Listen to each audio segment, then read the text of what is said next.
meniru kehidupan pohon yang di alam, yang hidup di alam. Maka contoh kita itu tidak terbatas, teman-teman, macam-macam. Tidak seperti yang digambarkan oleh teman-teman dari Jepang, cuma ada 5 posisi.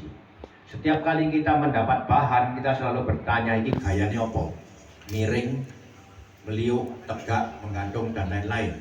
Tetapi kalau di dalam kita membuat bonsai tropis, kita tidak berpikir seperti itu pada awalnya. Ini gayanya apa?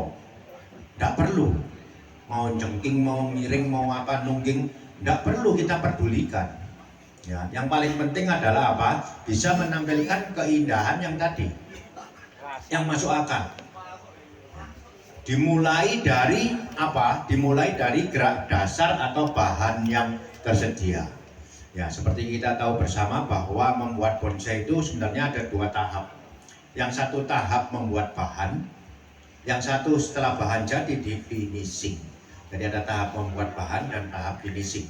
Kita tidak sedang membuat bahan, kita ini sedang membuat finishing menjadi bonsai. Bahan biar urusannya tadi pembudidaya, bahan biar urusannya pendongkel. Setelah bahan itu tersedia di hadapan kita, kita tidak berpikir, waduh kenapa biar kira tak gede kesek ya, baleni, nanti jadi kita yang buat bahan. Misalkan ini ada yang cabang kecil, kalau perlu dibesarkan untuk ukuran yang ya kurang lebih 20-30% masih kita besarkan. Tetapi kalau disuruh besarkan sampai saya dari ukuran 1 cm mau tak besarkan 5 cm, itu butuh waktu bertahun-tahun kan. Nah, itu buat bahan namanya. Boleh seperti itu, nggak ada masalah kalau memang itu diperlukan. Tetapi pada dasarnya kita akan mengolah bahan yang tersedia ini dengan segala macam kondisinya. Kalau kita berpikir bahwa ini adalah cabang pertama harus lebih gede dari cabang kedua, orang selesai-selesai kok, orang gawe-gawe kok, ngegron terus kok. Nah ini yang nggak kita mau. Artinya apa? Jangan berpikir bahwa loh, aku orang tangologi salah dikalahke juri.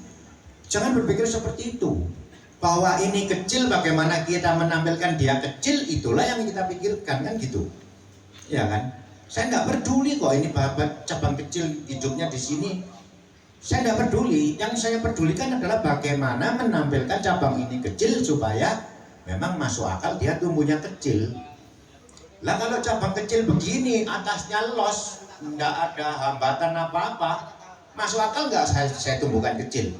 Tidak masuk akal. Caranya piye gede kese? Ya ora, caranya piye ilangi, selesai. Kan gitu.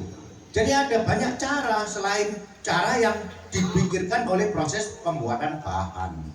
Kita tidak berpikir seperti itu. Kita berpikir apa adanya ini, ayo kita buat. Nggak peduli cabangnya harus jangkep, harus ada cabang, harus gini, akarnya harus muter, itu sudah nggak peduli lagi. Yang paling penting sekarang apa adanya kita buat.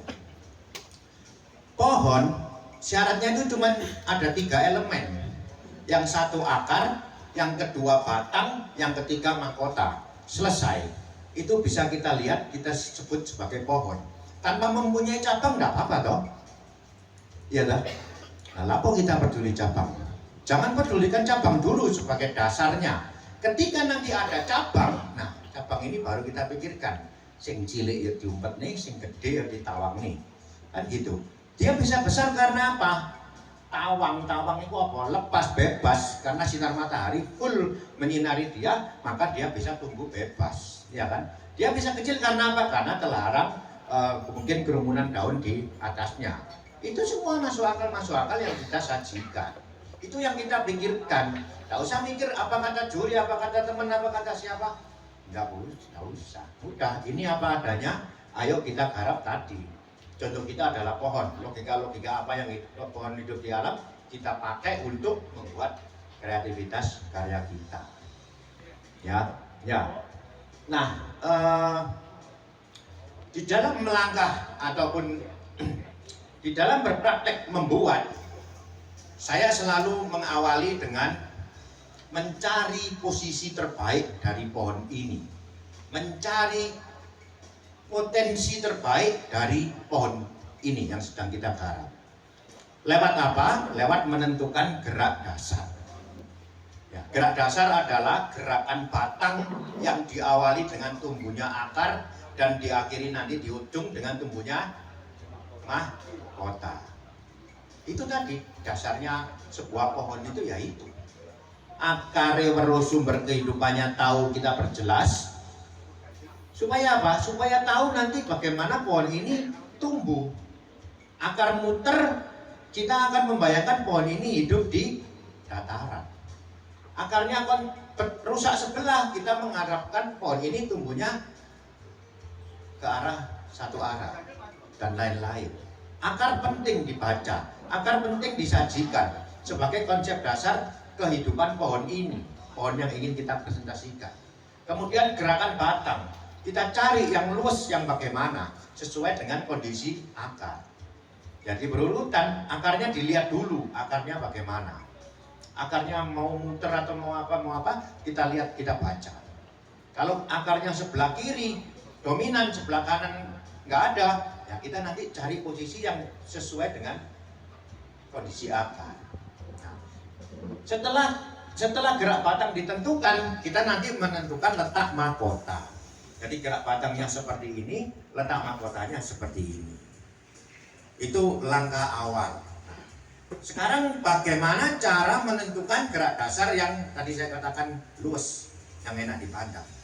Sama ketika semua sudah ada di sini, jangan khawatir.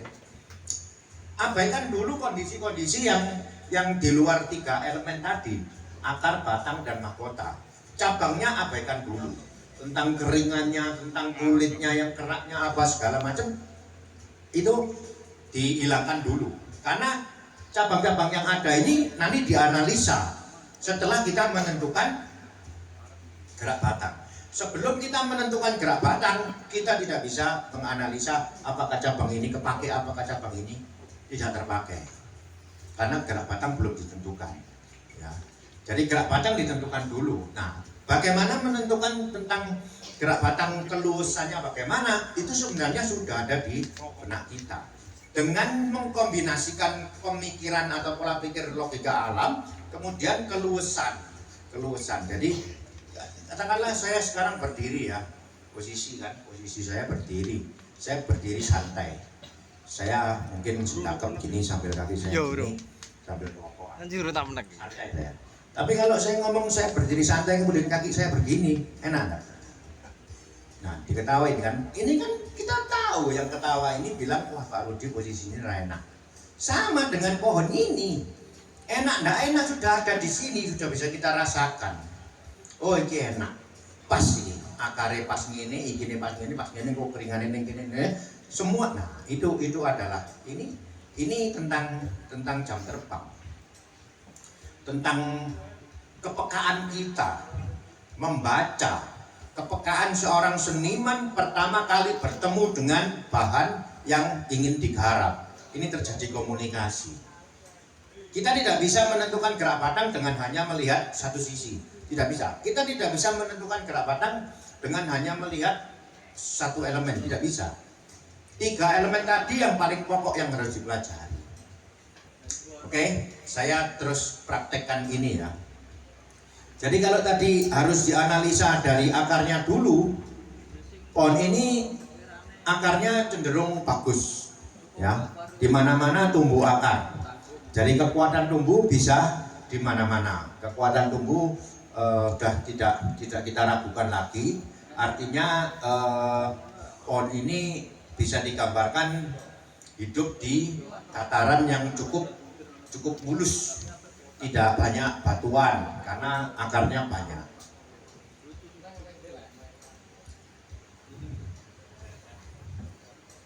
Nah, setelah akar kita perhatikan, gerak batang kita perhatikan, gerakan keluasan sampai nanti menuju ujung mahkota kita perhatikan bagaimana keluasan ini bisa kita wujudkan, kita ciptakan.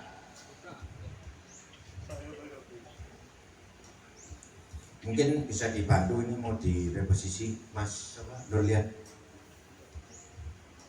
ini meja ya Pak.